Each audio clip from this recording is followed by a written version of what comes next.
En effet, chacun, j'espère que vous allez très bien. Alors, quelles sont les conséquences ou avantages pour un enfant à naître lorsque vous avez pour habitude de parler à sa grossesse? En tant que parent, père ou bien mère, nous voyons certaines personnes laisser des prières ou bien discuter, causer avec la grossesse. Et il arrive souvent que ces personnes-là, lorsqu'elles commencent à parler au ventre, hein, à la grossesse en question, ça commence à bouger dedans, d'accord? Alors, est-ce que cela a des avantages? Est-ce que cela a des conséquences? Alors, tout d'abord, il est important de savoir qu'il y a plus d'avantages que d'inconvénients concernant le fait de parler à une grossesse. Si nous devons parler d'inconvénients, cela voudra dire c'est les mauvaises paroles, les bagarres, les insultes, les mauvaises choses que vous faites au quotidien qui pourraient influencer, d'accord, la vie ou bien le destin futur de l'enfant à naître. D'accord? C'est pour cela qu'on vous recommande souvent, lorsque vous êtes enceinte, posez des actes positifs, dites de la positivité, dites des choses positives. Et il est important de vous rappeler qu'avant que vous n'ayez d'impact, avant que vos propos, vos paroles, vos prières n'aient d'impact sur une grossesse, sur un enfant à naître, c'est à partir du deuxième trimestre, à partir de 6 mois. D'accord? À partir de 6 mois, là, vous pouvez toutefois laisser vos voeux parler à votre ventre et tout ça là. Et cela est d'une importance très capitale. Et il faut mesurer ce que vous aurez à dire à cette grossesse-là. Parce que la grossesse, l'enfant qui se trouve en formation dans le ventre est très réceptif.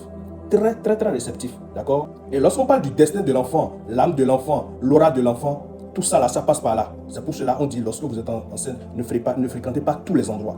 N'acceptez pas que tout le monde touche votre ventre. Sachez quoi dire à tel moment. Évitez les bagarres. Restez dans un environnement beaucoup plus positif, calme, les musiques calmes, douces et autres. Ce que vous dites de positif à votre enfant, lorsque vous mettez votre femme à l'aise, ou bien que la femme même évite des histoires et tout ça là, ce sont des énergies positives que vous envoyez à cet enfant là, qui peuvent toutefois influencer l'aura et le destin de l'enfant.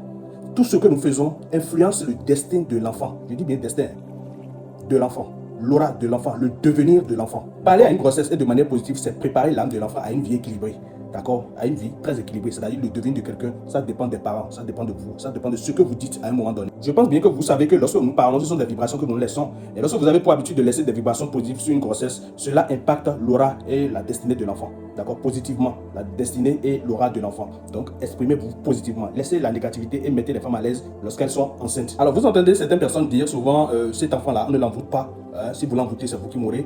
Ils n'ont aucune croyance, ils n'ont ci, ils n'ont ça et tout ça là. Ou soit à la naissance de l'enfant, lorsqu'on fait une consultation première, ça dit cet enfant, c'est un enfant qu'on ne touche pas, on n'envoûte pas. D'accord? Je vais vous dire ce que devient tant que vous parents, elles écoutez surtout la femme, allez chercher la feuille de Tébessouma.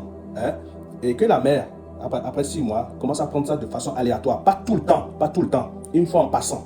Vous prenez ça, c'est une plante qui est aussi douce et tout ça là. C'est une feuille, j'allais dire, qui est aussi douce et tout ça là. Vous prenez ça de façon aléatoire. La feuille de Tébessouma a une histoire. Et c'est beaucoup plus dans la protection et le renfort spirituel.